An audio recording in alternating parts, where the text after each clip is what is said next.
welcome to the Tea and a Butty podcast. I'm Dominic. And I'm Erica.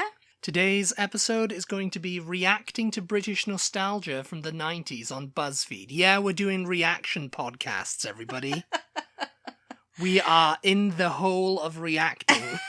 Is it a hole? I don't know. I don't know. You know what? Because people get that way on YouTube and stuff, so yeah. Yeah. I don't know how many we've done. I don't think we've done that many. I think we've talked about it. I know when I was compiling this list, because I curated it and whatever, we got most of it from BuzzFeed. And they had like 50 or so on there. Yeah, it was just one article though, right? You didn't compile, because sometimes I know we compiled articles. It was just one article, and it was just like I just compiled 10. Yeah, of the basic ones, because we tend from to the 90s. We tend to go on, so we go on, we didn't have and there's time little for stories, 50. and jog my memory when I was reading. I was like, of little stories that I'll just tell. Oh my god, So, here we go. There we go. No, but we're allowed to have reactions, aren't we? To things We're reacting to this. It's like, oh, we're going back in time. Oh my gosh! All right, let's do it. Number 1 is spending Saturday nights watching Gladiators and Baywatch. Yeah, same. Yeah, same. Yeah, I mean, that happened over here as well. No, it didn't. It did, I remember. You didn't have the same Gladiators that we did, though. It wasn't the same. Why, were yours British? Yeah. Oh. Yeah, I don't know. I can't remember. I remember that was not from the 90s, though, for me. We had that. No, Gladiators was from in the 90s. 80s, like when I was little. It wasn't the same Gladiators, though. You didn't have Wolf and know. Jet and Cobra, did you? Yeah, we had all those people. They weren't... No, I don't remember their names. Wolf, Jet, Cobra... One was like red and one was blue. There were teams, weren't there? Teams, yeah, I remember. I mean, I don't remember the members of the public or anything like that doing it. Gladiators. And was your referee Scottish? No, I don't think so. The referee was... That's what everybody remembers about the referee, is the Scottish. It's like, Gladiators ready! That's what everybody was like. No, we had gladiators, though. Yeah, and they would run in the, like, cage balls and stuff like that. Yeah, and it was some members of the public who competed in it, isn't it? It was like people who competed against the gladiators to win a prize. Oh God, I don't remember. I said, I was really little when that was on TV. I don't. Well, obviously it came from America. I mean, that was a game show that came over, but it came on in the 90s. It started in like the early 90s. It wasn't late 80s or anything for us, because I remember it was like big TV. Everyone fancied Jet because she was, she was like the hot one, the hair and everything. Yeah, they all had names like that. I don't remember what our names were. And everyone was scared of Wolf because he looked all scary. He had the classic 80s kind of long hair, and he had the face, and and it's like, oh, you're going up against Wolf, everybody. I just remember them. I remember mainly just being around my gran. Yeah.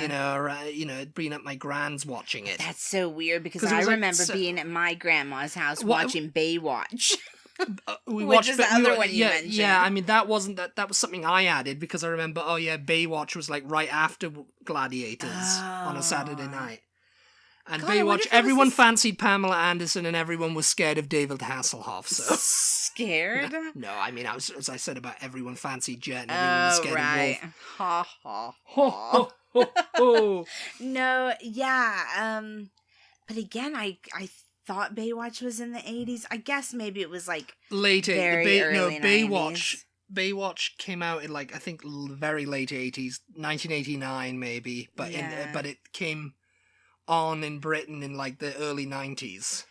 Yeah. 91 to 95 or something. I just remember it very clearly, Because I can remember being over at my popular grandparents' for obvious reasons. Being at my grandparents' house and then being picked up and okay, it's time to go home now, late on a Saturday evening. I don't know if my parents had been out somewhere or what, but they'd come get me.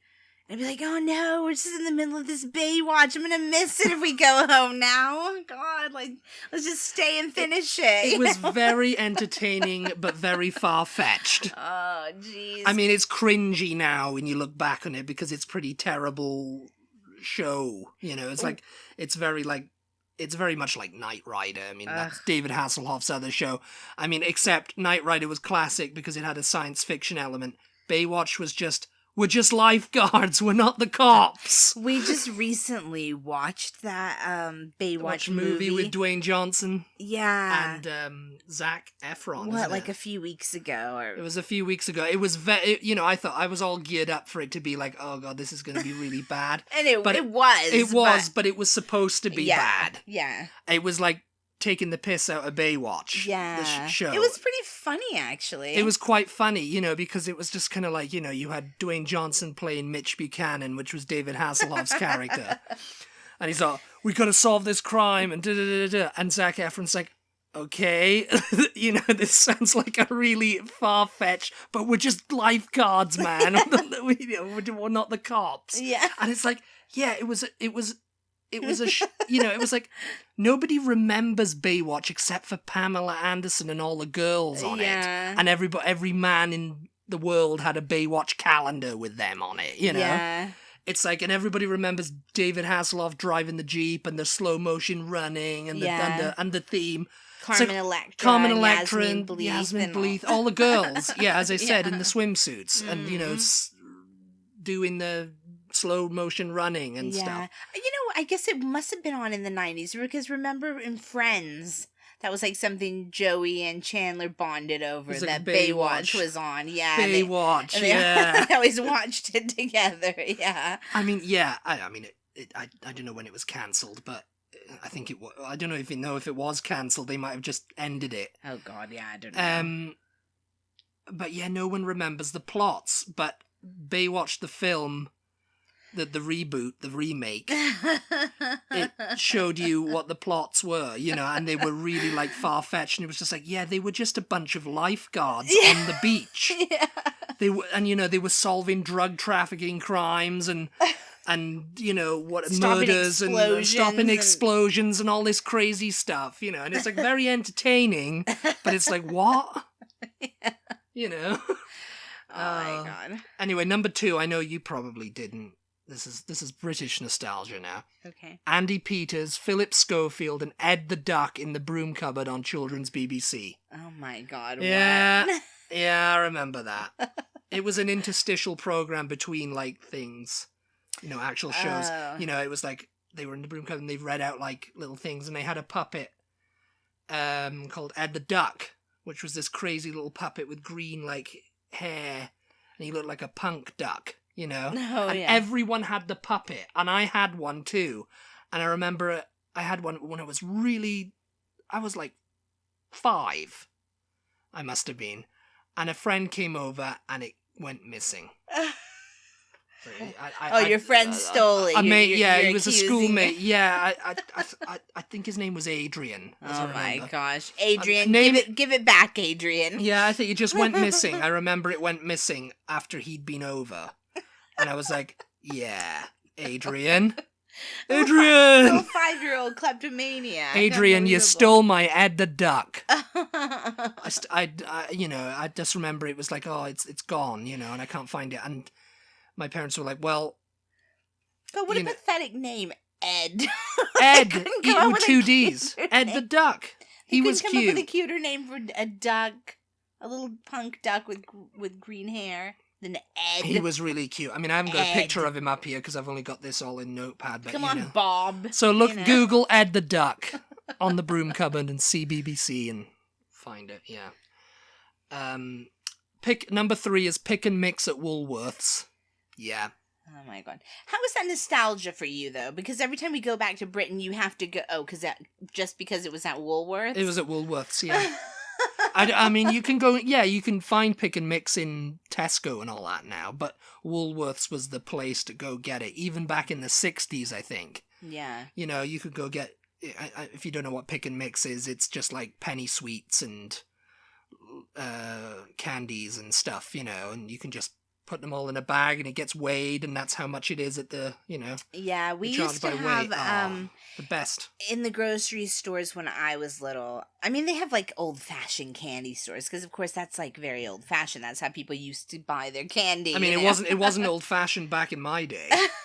But at the grocery stores here, or in the Panhandle where I used to live when I was a kid, we had Brock's. Do you guys remember Brock's? Brock's candies? It might just be a Texas. Oh, that was a candy. Maybe. I thought it was a store. Maybe. No, it was like a brand of candy. You can still get them in the grocery stores, but now they're like prepackaged. Yeah. But this would just be a little like booth, and it would just kind of be in the middle of the aisle, or sometimes it was on the end of an aisle, like a full thing like that, and it was just full head to toe full of candy, and you would take the little scoop and you'd get out whatever you wanted and put it in the bag, and then they'd weigh it when you checked out, or maybe they had scales right there, I can't remember, and it was all different candies. My favorite ones were the fizzy cherry cola bottles. No, that's not it. Fizzy cola bottles.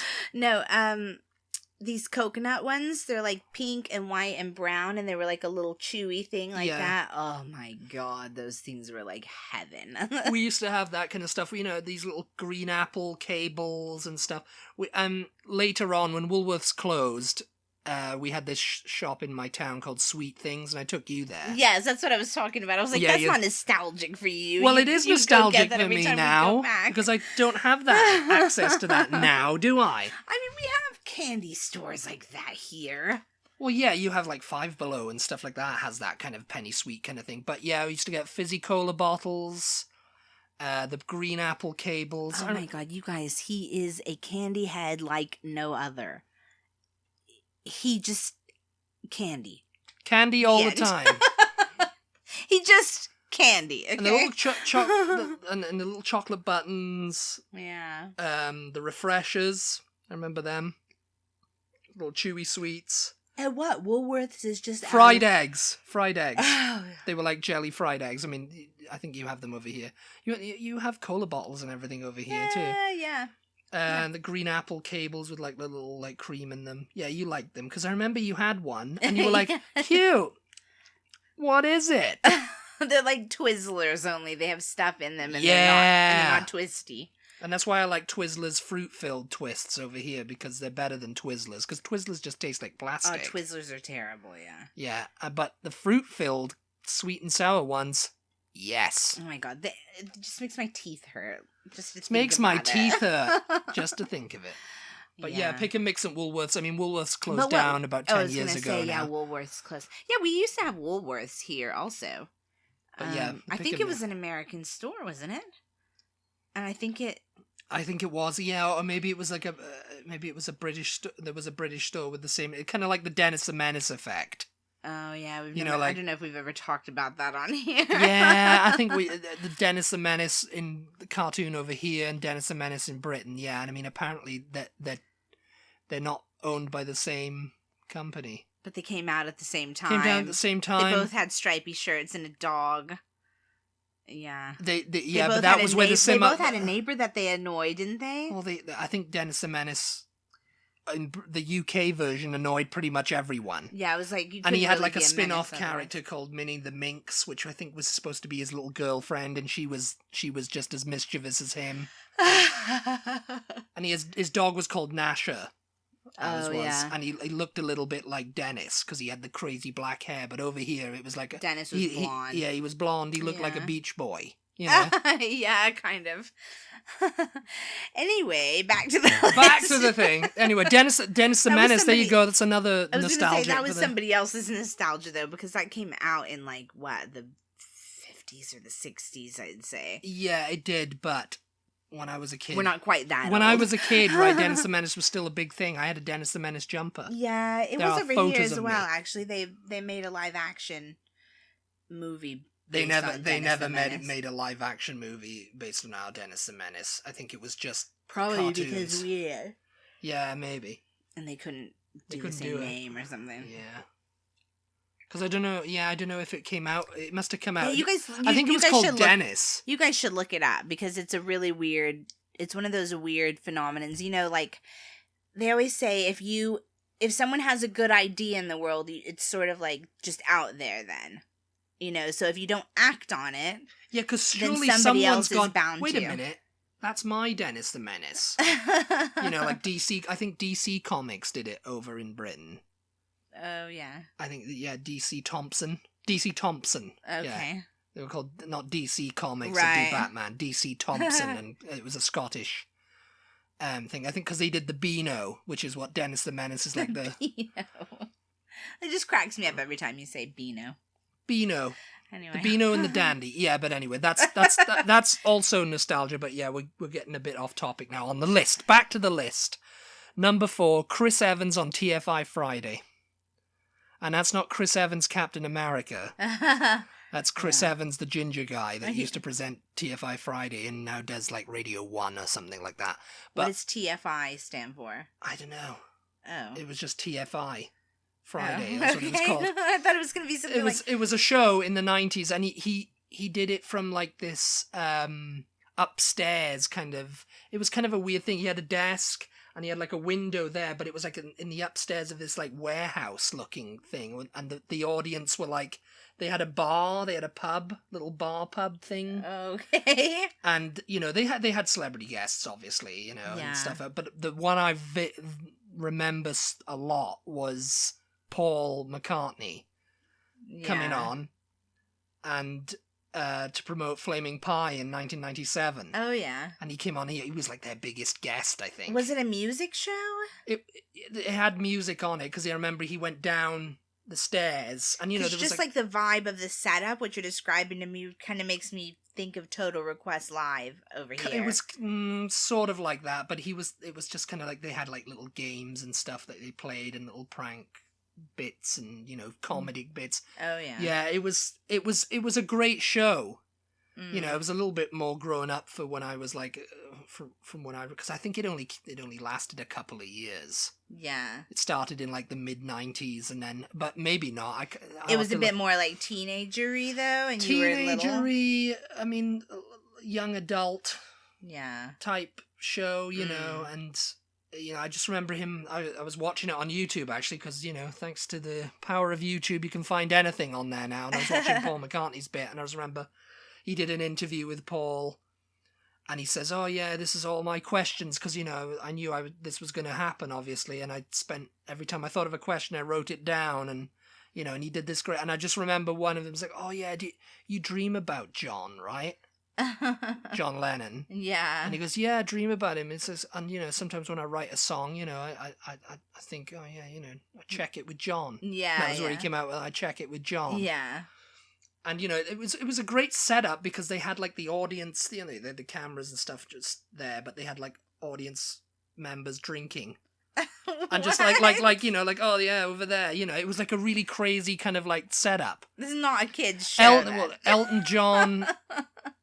Yeah, because they had like a barman who was like serving drinks. Only in Britain, you guys.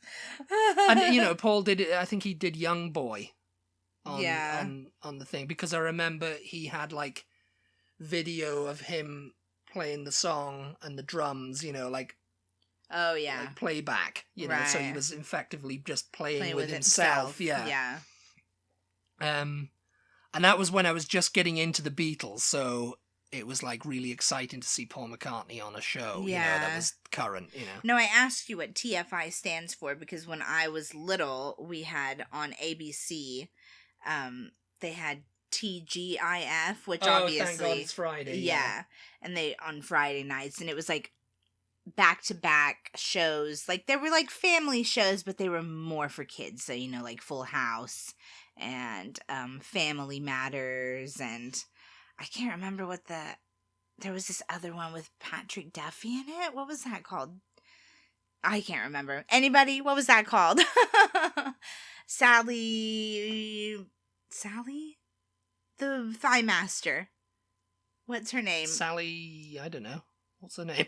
Oh, not Sally Field, not Sally Struthers. Oh, you guys. You guys know who I'm talking about.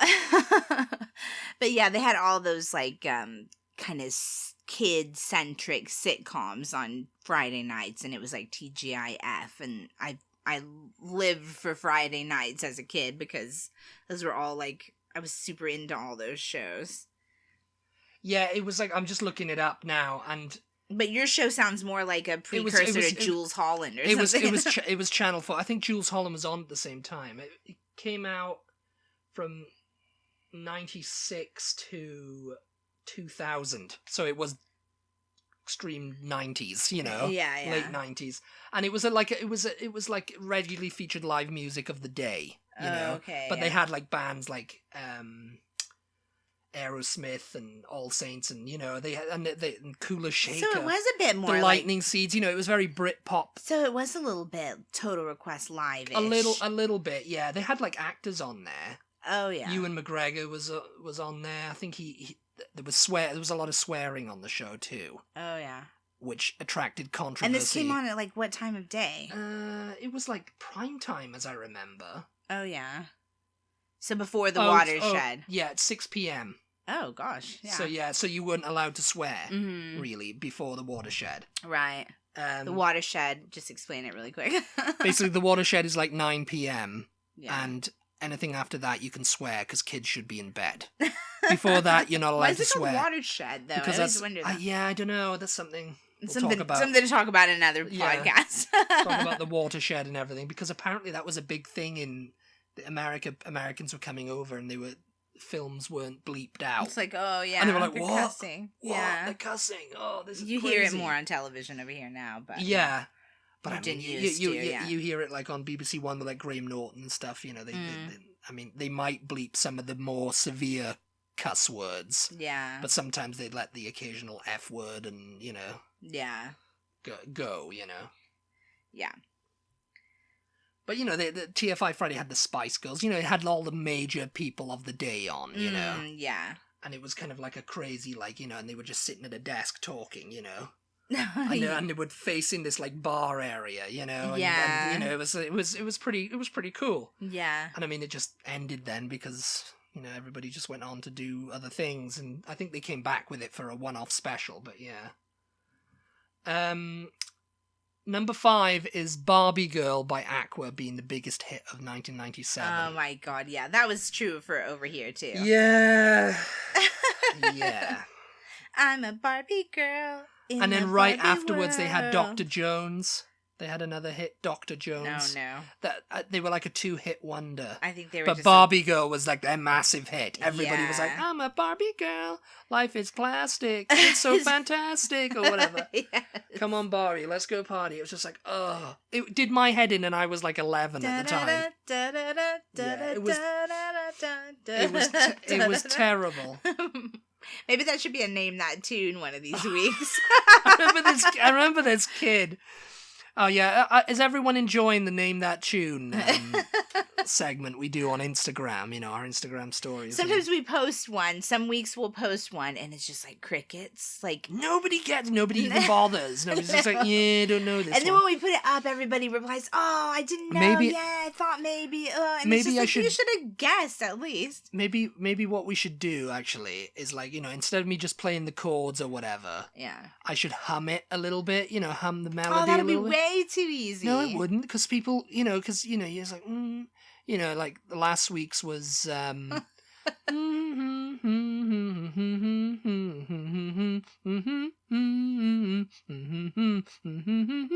know. Oh wait, I would never get that. Yeah, you never got that. But what is that? I see you driving round town with a girl I love. You're humming from like the back of your throat though. So.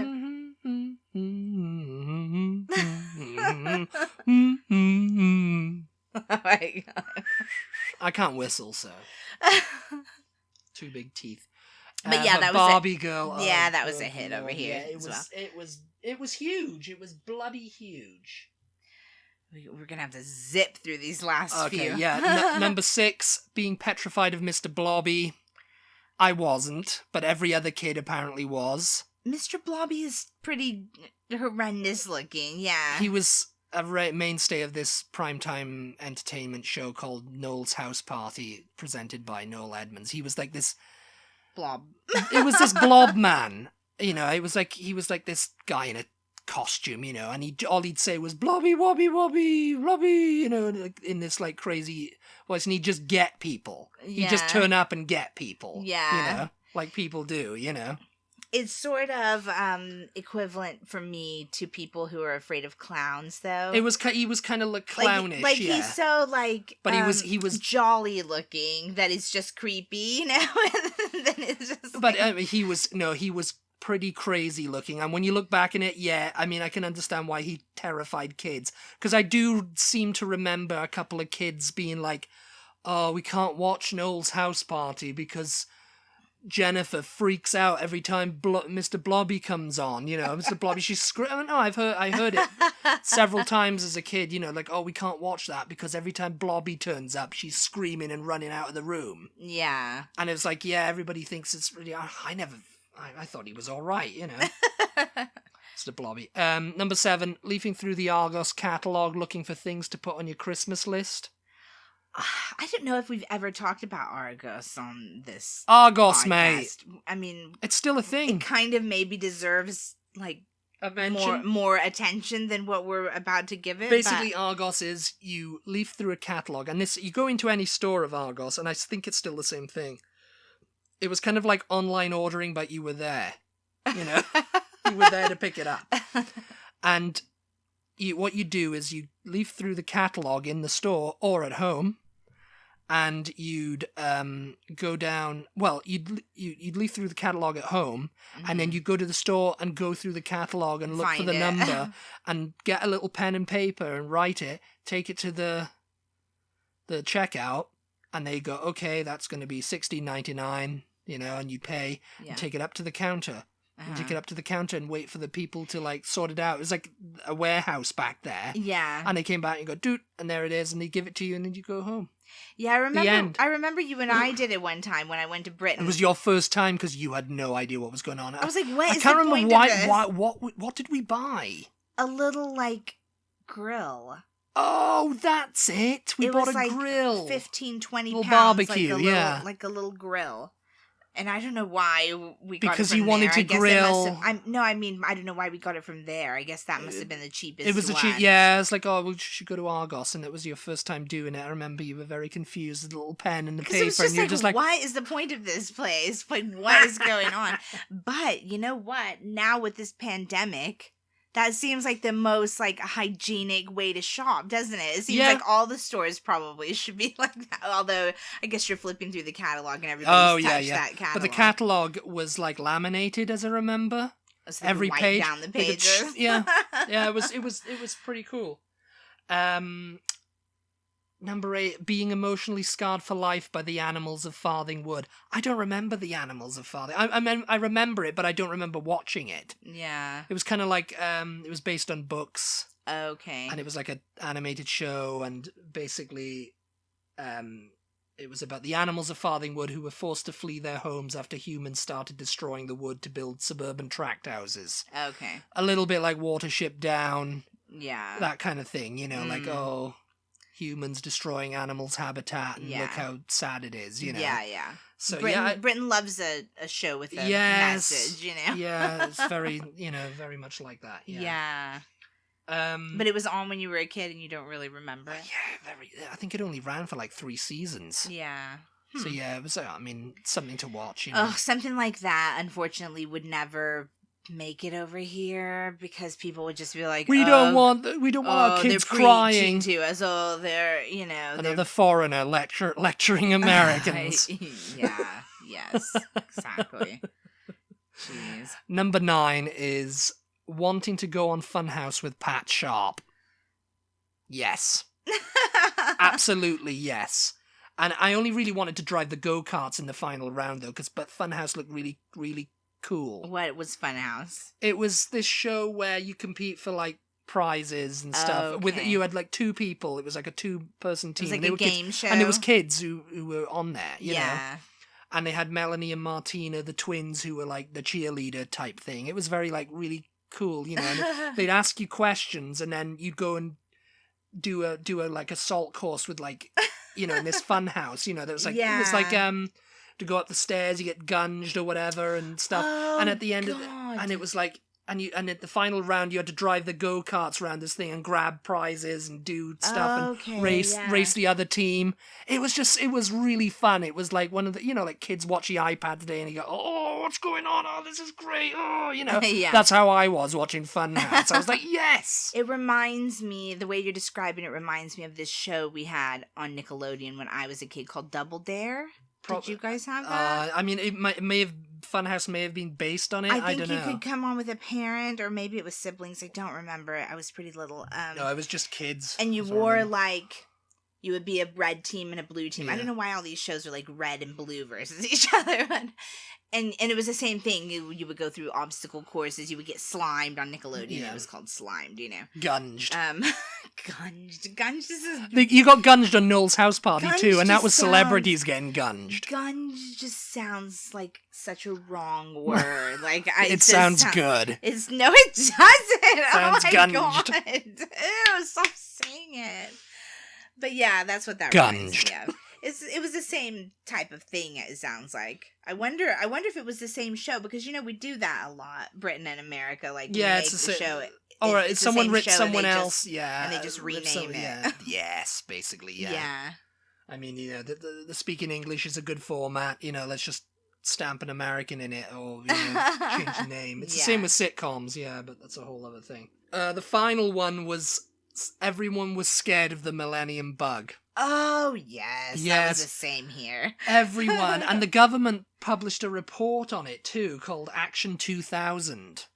Like, the facts not... Kind of like with the pandemic now. I think they've probably done it in the UK. I don't think they've done it over here, actually. Wow. Facts, not fiction, Well, they had a show on that was like, pandemic, what you need to know, or whatever. Through the door with a symbol on it with a little bug, and that was the official Millennium Bug symbol. It was the Ministry of Millennium Bugs. Yeah, the Ministry of Millennium Bugs. It was, yeah.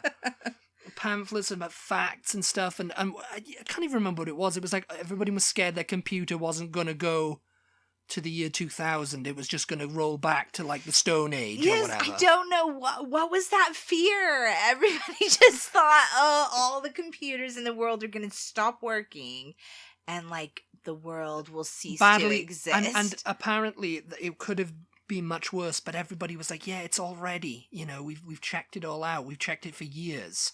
A lot of these IT... Y2K, that's what everybody called it. Y2K. Y2K's coming. Y2K, it's going to get you. The Y2K. I remember everybody was freaking out. Y2K.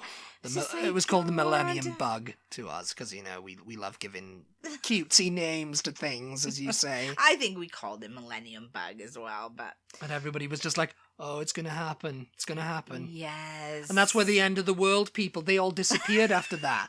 With the sandwich boards and everything. They were going out, the end of the world is nigh. Do you remember them? In Britain, they were all over the place when I was a kid. Little old men with no teeth and, just going around ringing a bell. The end of the world is nigh with a sandwich board on. After the year 2000, when I was a teenager, I never saw them again. Did they get beamed up? What happened to them? It was the end of the world. It was the end for them. Yeah, maybe it was. Oh my God, no. Yeah, but we shouldn't say that. Nobody, you don't see that anymore. But yeah. But yeah, that was it. That's it. That's it for the list. Well, some of the things I was able to relate to, and some not so much. Pat Sharp, Funhouse. Mr. Blobby. Mr. Blobby. Look up Mr. Blobby. No, don't. Yes, go and look up Mr. Blobby. Don't do it. He was huge when I was a kid. I mean, he even had a #1 single. He had the Christmas #1 of 1993. Oh, he's so creepy, and it's just I don't understand. That's like a weird British thing that I definitely do not understand what the appeal of that was. Mr. Blobby was the Millennium Bug. I think he was. The end of the world was nigh, and Mr. Blobby's gonna get you. Anyway, everybody. Yeah, I hope you enjoyed today's episode. Share with us some of your nostalgic memories from when you were a kid, things you can you look back on and you go, oh yeah, I remember that. Or let us know if you are British and you're listening, if you remember any of the things that Dominic mentioned from this list. Maybe we'll do another episode.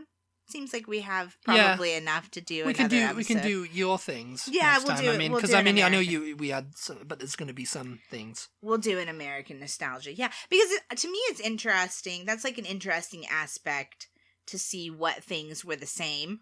Yeah. You know, what childhood memories we kind of relate to each other on because, you know, they were popular there and they were popular here as well. Yeah, so... American culture. Yeah. These Americans are crazy. Thank you so much for tuning in. As always, we really appreciate your support, and we will talk to you all next time. Goodbye, everybody. Bye-bye.